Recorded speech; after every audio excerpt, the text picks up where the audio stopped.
সাহায্য চেয়েছি, তারা জানিয়েছে যে তারা আমাদের পাশে থাকবে।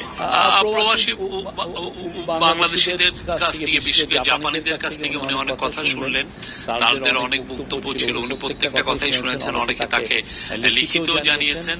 তো আমরা প্রবাসীদেরকে, আপনারা শুনেছেন উনি কি বলেছেন। তো আমরা মনে করছি যে প্রবাসীরা they will play big role, because আমরা বাংলাদেশ থেকে 1 লক্ষ বাংলাদেশিকে জাপানে রিক্রুটমেন্ট, মানে জাপানের আমরা জব অপরচুনিটি তৈরি করার মানে চেষ্টা করছি।